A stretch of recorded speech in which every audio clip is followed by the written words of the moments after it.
Parang nagtatrabaho kami na kapatid. Nalibot ako sa gubat, kaya may nakita ko isang lumang bahay, abandonadong bahay na yon.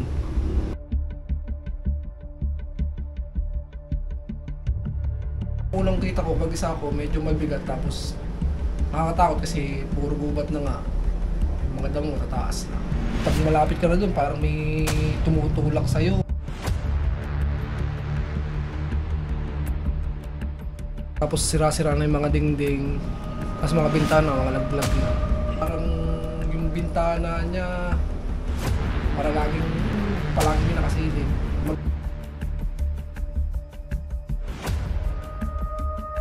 Kaming isang parang shelf, yung mga lalagyan ng paparador kayo. May mga damit ng matanda.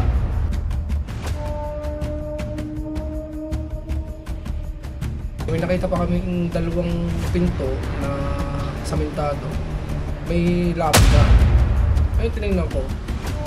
Pagtingin ko sa lapida, dalawang pangalan, babae at lalaki. Doon na natakot ang kapatid ko. Kaya ang kapatid ko, tatakbong hindi. Pero sabi ko, huwag tumakbo kasi magubat nga. Tapos yun.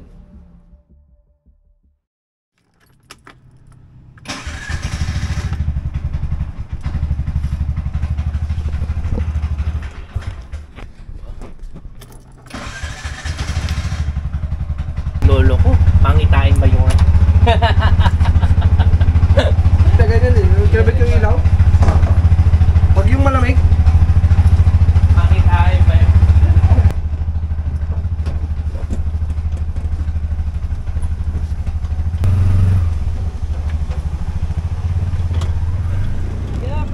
Hanep sa intro. Ngunit, wala ko intention manakot kahit ghostman pa ngayon. Wala din naman sa personality ko ang manakot sa totoo lang. But it's so good to be back on an adventure. And another opportunity na naman for me to share our story for today. Tara, at silipin ang abandoned na bahay na ito sa loob ng gubat. Kung meron kayong alam, share nyo naman sa amin at ito'y aming pupuntahan. Without further ado, sit back and enjoy. Nagsimula ang lahat sa kwento ni Jerry. Meron daw siyang nakitang abandoned na bahay sa loob ng gubat na malapit sa construction site niya. What piqued my interest is na mention ni Jerry na meron daw lapida sa loob ng bahay. Siyempre, dahil sa hamit tayo, pinuntahan agad namin ang nasabing lugar. Medyo naligaw pa nga kami papunta sa location kahit ilang beses na namin itong nadadaanan. Pangitain na nga ba ito? But kahit ganon, we considered it as an adventure, lalo pa pagkasama si Maxine. Alam mo bang munti ka na sumuko ang puso ko? Sa paulit-ulit na pagkakataon na nasaktan na bigo. Mukhang delikado na naman ako. Bakit ba kinikilig na naman ako? Pero ngayon ay parang kakaiba. Pag nakatingin sa iyong mata, ang mundo ay kalma. Ngayong nandyan ka na, di magmamadali. Ikaw lang ang katabi. Saang okay pumuti. Di na maghahanap ng kung anong sagot sa mga tanong, dahil ikaw ang katiyakan ko. Hindi na ako bibitaw. Ngayong ikaw na nagkasayaw. Kung meron ako ang aking nasisilbing tanglaw. Ikaw ay dilaw. Yo, libre car wash, joke. So, nag-spray sila ng disinfectant sa ESF. Ano pangalan natin, kuya? Ha? Ano pangalan natin? Noli. Noli. Hi, Noli. Yan, siya po si Noli. So, tanod po kayo, no? Ng Barangay Maruklap. No? Hinanap kasi namin yung nagtuon calls. Pagdating niyo sa Barangay Hall, itanong ninyo doon sa may tindahan ko. Ito po sticker ng channel ko. Yan. Bigyan nyo lang din po sa kasama nyo. Yan. Like and subscribe. Okay. Thank you, Noli. Sige, salamat. Babalik ulit kami. Yo, let's go. Saan? papasok nyo dyan. Tapos meron na pasukan. Saan? Tsaka natambay sa kubo. Ah, sa kubo. Sa kubo Pero tayo pa. hindi, meron din yung pasukan. Karina dito. Ito? Pasukan niya. Tapos, Nandito ng bahay. Ito, kahit ito dito na lang sa baba, sa may likod ng piso. Diyan. Ano, game?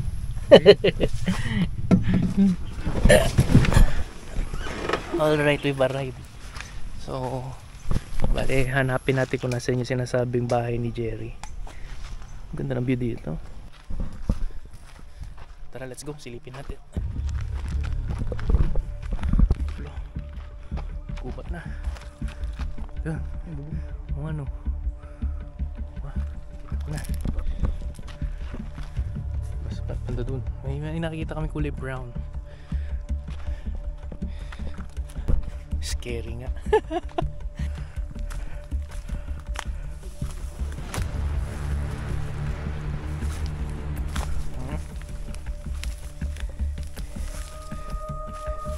Parang sa likod nyo lang. Ha? Siguro.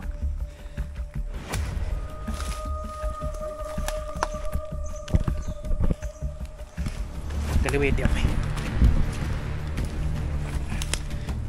Okay.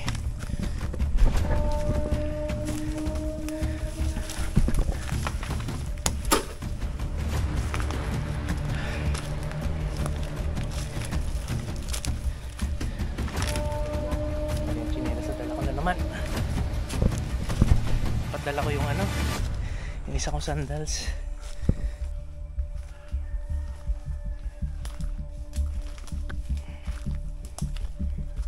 Nangangati na yung binti ko.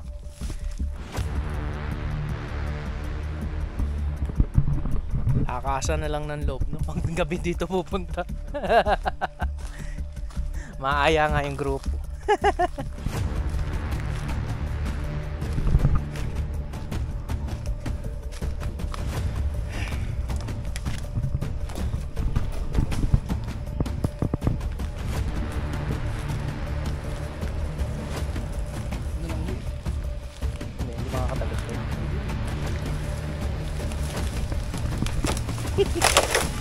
Part na adventure yarn.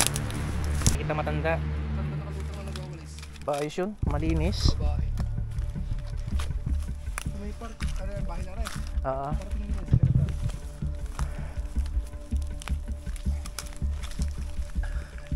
Parang katago nga yung bahay.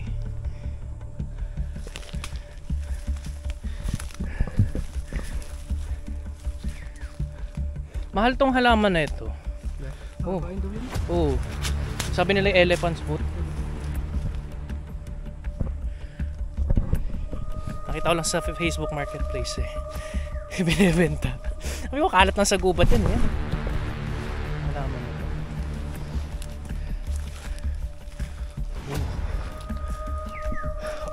Ano to? Parte pa rin ng bahay.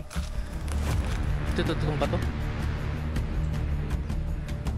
Ay, sinasabi yung banyo.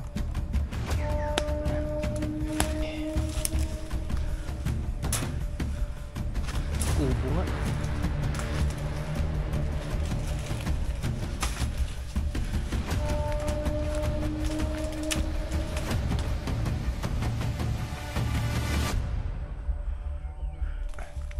Kamali ng tapak, mataga ng yero.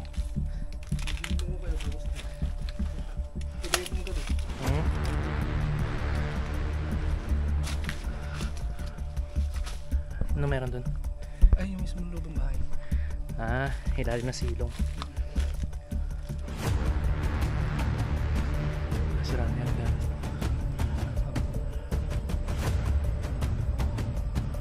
Oo man.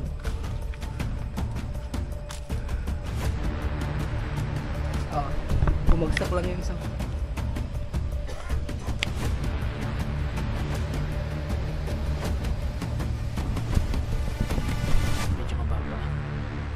Nakasquat kami kung di tatama ang kubo dito. Parang yan, kubong napabayaan. Yung typical na kubo. Kasi pundasyon mga good lumber yan, no? Buo pa. Yung mga ibang parte ng inanay.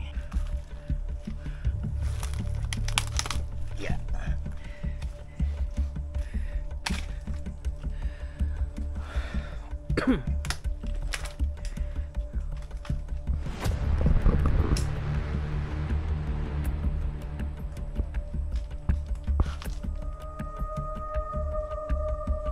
So wala tayong means para makaakyat. Sirahan natin. At ano, pakinig na pakinig mo yung anay.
Knock knock. Who's there?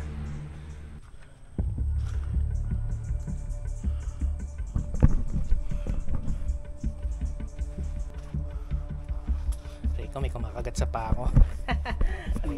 Reka, tiwala sa bahay na inaanay. Baka bumagsak anytime eh. Pakinig na pakinig ko yung... Oo, lagit kita ng... Oo. Ayun. Tipin natin yung sinasabi mong may wheelchair na may lapida.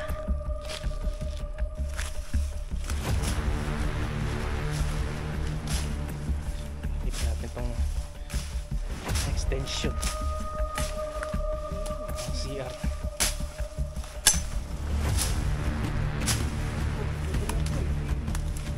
May takan ng bahay ng anay dun.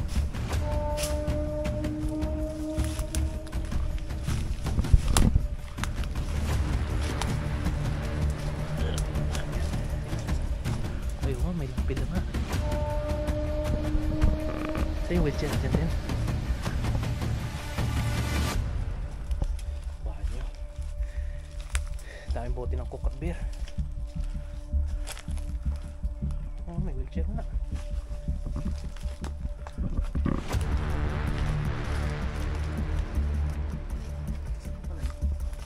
Kapag nagsama lang na doon.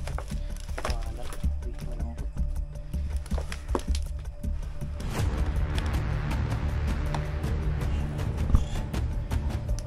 Kaya nandito. Saan kaya pinaka... Baka yan. Nakaya yung ribbon na. Siguro gamit na sinumpay. Nakalabas din. Oh. Ayun, nakita na po natin. Sabi niyang abandoned haunted na kubo. Creepy. Typical na ano lang, bahay kubo siya na napabayaan lang. Inanay na, sayang. Kung hindi siya inanay, pwede pa eh. Sarap tirahan ko sakali dahil gubat. Muna tayo guys. So, salamat sa pagsubaybay sa aking channel. Medyo natagalan tayo mag-upload. Medyo na busy. So, ayan. Adventure na ulit tayo ni Maxine. So again, thank you kay Jerry sa paghatid sa atin sa lugar na to.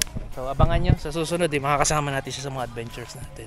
Kaya this is Going Giddy. Till next time. Ciao! Alright, ito na ngayon si Maxine. So update lang natin kung anong mga pinagagagawa natin sa kanya habang hiatus tayo. So padagdag tayo ng aux light.